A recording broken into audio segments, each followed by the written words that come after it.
الحمد لله.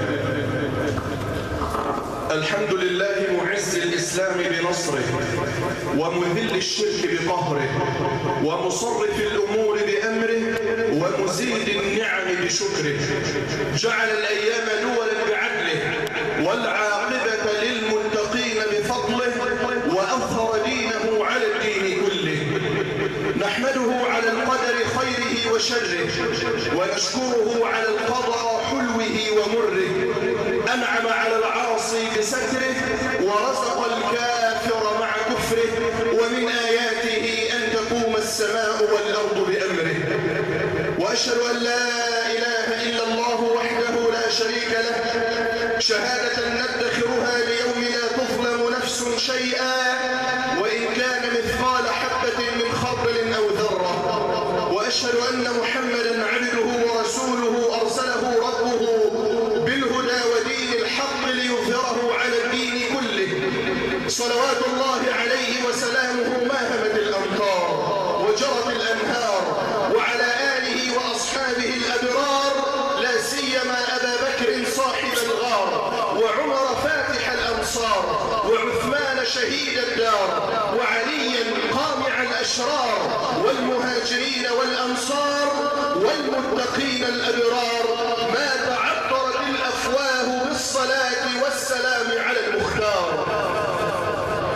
صلى عليه بارئ العباد ما أمطرت سحب وسال وادي.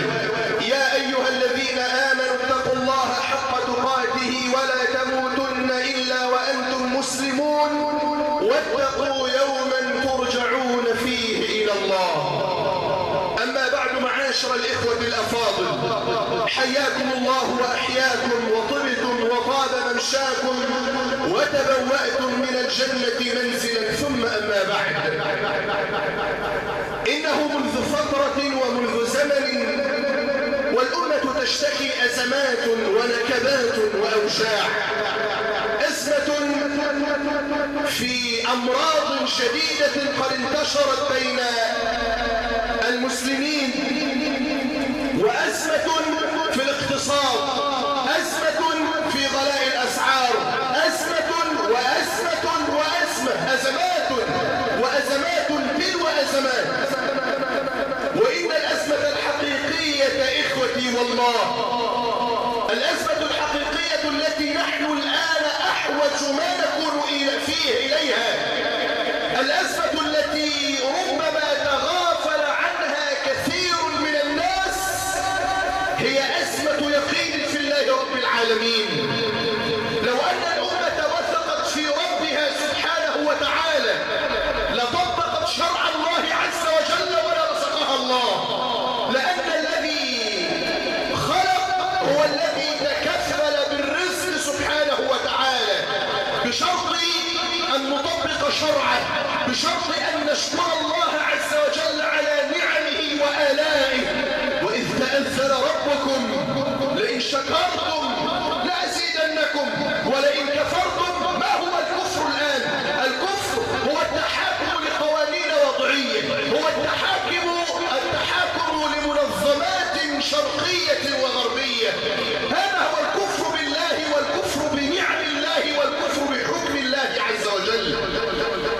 وإذ تأذن ربكم لئن شكرتم لأزيدنكم ولئن كفرتم إن عذابي لشديد. إنها أزمة يقين في الله. بالله لو أن رجلا سمع حديث النبي صلى الله عليه وسلم الذي أخر به عن ربه سبحانه: يا ابن آدم أنفق عليك. كثير من الناس وثقوا فيما في أيديهم أعظم من ثقتهم فيما عند الله. انتبه رعاك الحق، انتبه رعاك الحق معي.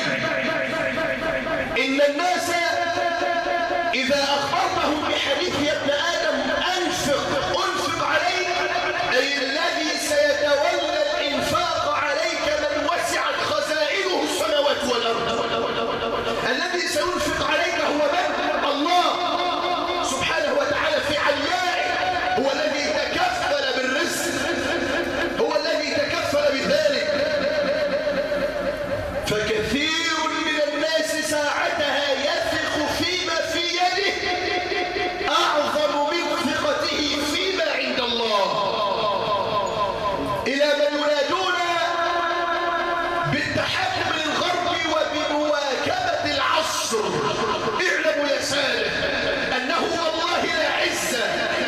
ولا شرف ولا تمكين إلا بتحكيم شرع رب العالمين.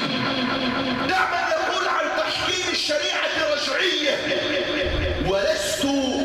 وليس موضوع اليوم معكم هو تحكيم الشريعة، وإنما هو باب لمدخل خطبة اليوم معكم.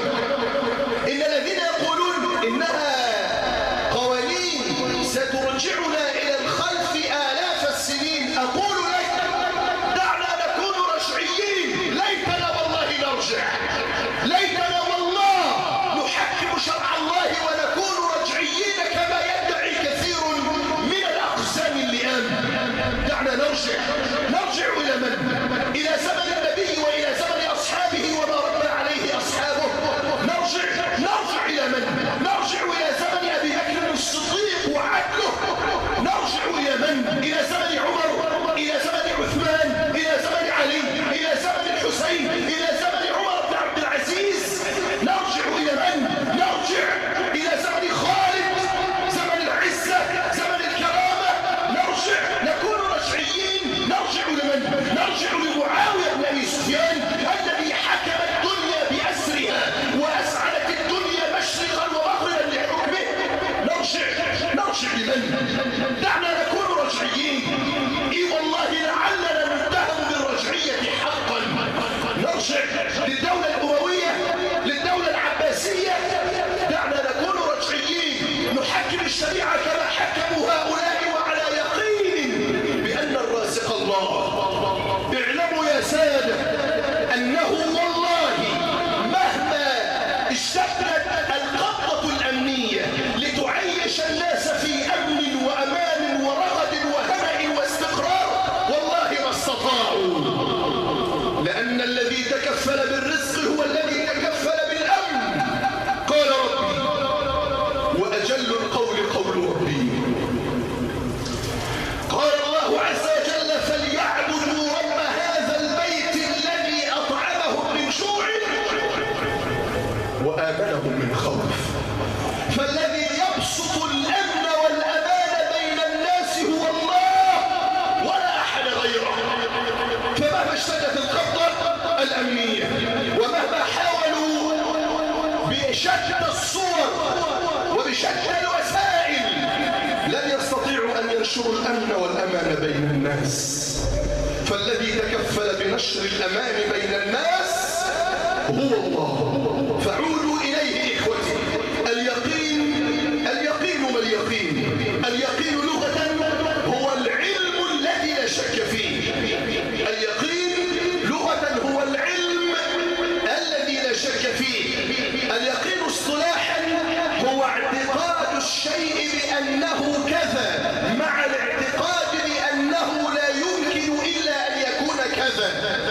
واليقين عند أهل البصيرة، اليقين عند أهل الحقيقة وأهل البصيرة هو شهود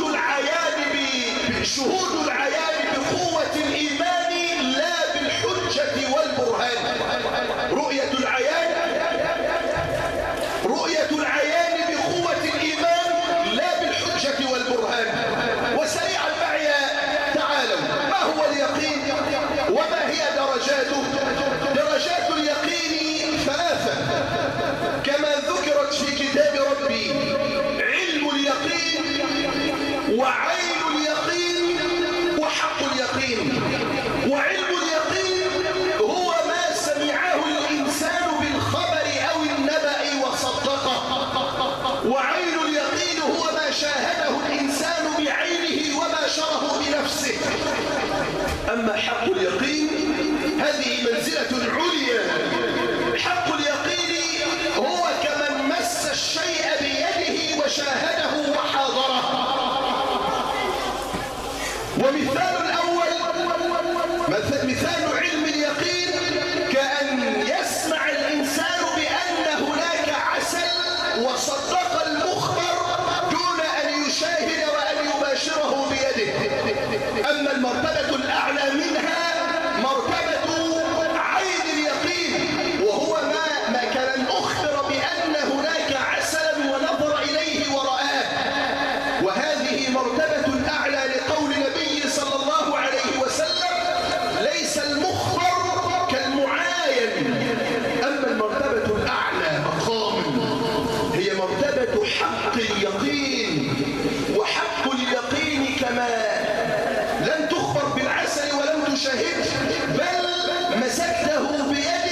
وذاقه لسانه.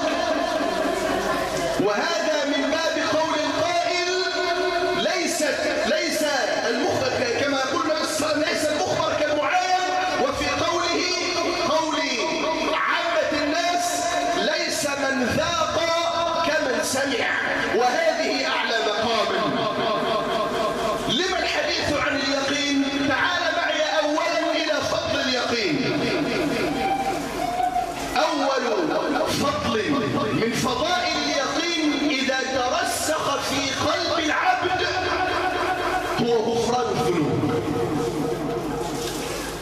اليقين يورث غفران الذنوب، يجعل العبد يصل إلى الطريق الذي بسببه يغفر ذنبه.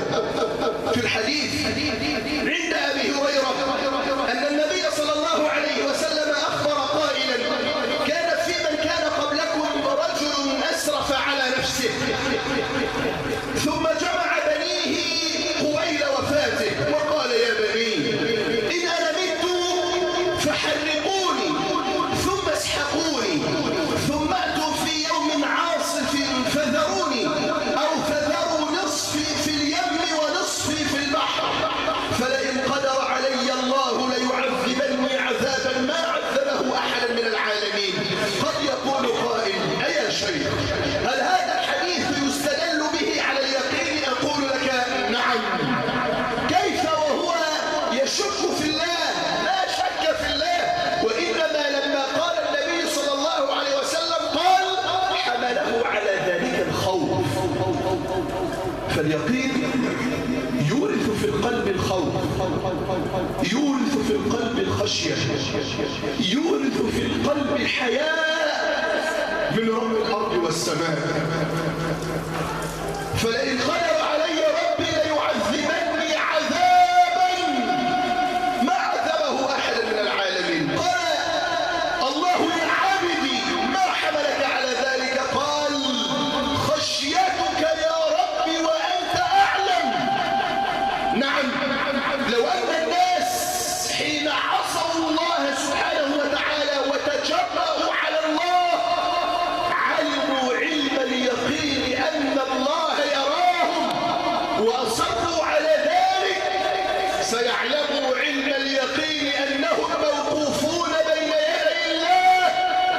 واعلموا أن من هو سيقف بين يدي الله مسؤول، ومن سيسأل بين يدي الله فليعد من الآن للسؤال جوابا. ما حمله على ذلك إلا الخشية، إلا الخوف من الله، بعدما أيقن يقينا أنه سيعرض على الله غدا. هل بالله أيقنا في الموت؟ كلنا يردد الموت الموت الموت، يموت فلان وموت الفجأة، مات فلان وغرق فلان وأصيب فلان بحادث فمات على إثره. لو أننا بلغ علمنا بالموت حق اليقين والله ما تجرأنا على الله. كم من إنسان يعتقد بأنه سيموت، لكن سيموت في وفق المزاج الذي حدده هو. لو أنني قلت لك الآن ستموت بعد ساعة، لو أن ملك الموت الآن همس في أذنك وقال أمامك ساعة واحدة وسأقبض روحك، ماذا ستفعل؟ انتظرني يا ملك الموت، انتظر هنيها حتى أخرج الأموال التي كنت أحارب الله بها في البنوك الربوية. ملك الموت على رسلك، انتظر حتى أرد حق أختي الذي أكلته في الميراث. انتظر يا رعاك الله حتى أذهب إلى عمي إلى خالي أستسمحه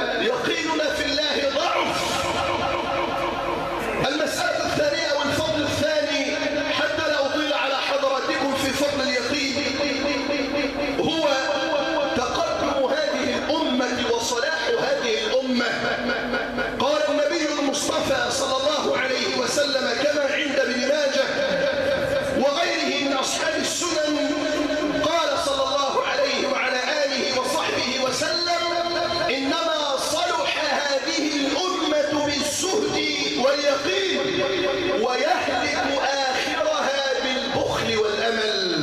نعم، إن الأمة الرعيل الأول الذي صلح والذي سد الدنيا مشرقا ومغربا إنما هو باليقين. يوم بشرهم النبي صلى الله عليه وسلم بجنة عرضها السماوات والأرض إن تركوا ديارهم وأموالهم ونساءهم وأولادهم إن تركوا بلدانهم فتركوا كل شيء وباعوا كل شيء رخيصا من أجل الله سبحانه وتعالى ففازوا ونجوا وزكاهم الله وخلد سيرهم في القرآن إلى يوم أن يرث الله الأرض وما عليها. ليتنا مثلهم، ليتنا نرجع إليهم، ليتنا عندنا يقين في الله رب العالمين. فما بلغ هؤلاء والله وما علت منزلتهم وما خلدت سيرهم إلا باليقين في الله رب العالمين. إن فضائل اليقين إخوتي كثيرة، إن فضائل اليقين من فضل اليقين منها نجاة من عذاب القبر. في عند أصحاب السنن أن الإنسان إذا مات الحديث طويل بطوله أن الإنسان إذا مات نزل إليه منكر ونكير. في بعض الروايات يقولون له إذا كان صالحا لقد عشت على اليقين ومت على اليقين، ثم يفتح له باب من أبواب النار فينظر إليه فيقولون له قد أبدلك الله مكانا بغيره في الجنة، هذا مكانك إن كنت عصيت الله. ويؤتى بالآخر العاصي يقال له لقد عشت على الشك ومت على الشك، هذا مكانك إن كنت قد أطعت الله، أبدلك الله به مكانا في النار والعياذ بالله. فاليقين أمان من عذاب القبر. واليقين إخوتي مرتبط بالعمل، حيث لا عمل بدون حيث لا يقين بلا عمل. فمن بلغ اليقين في قلبه مداه إخوتي عمل. قال الله عز وجل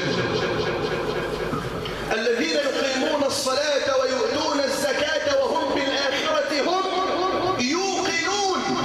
فقرن الله عز وجل العبادة مع العمل، قرن الله سبحانه وتعالى عذرا العمل باليقين. وهذا إن دل فإنما يدل على أنه لا يوجد يقين في قلب عبد إلا بالعبادة. كثير من الناس يقول لك بس سيبك يا مولانا من الكلام ده كله، انا مش بصلي ومش بزكي ومعايا فلوس ومش بحج واحيانا مش بتصدق، بس الشهاده لله هنا ابيض، هنا ابيض ونضيف عمران. اقول له لا والله بل هذا خير وهذا اسود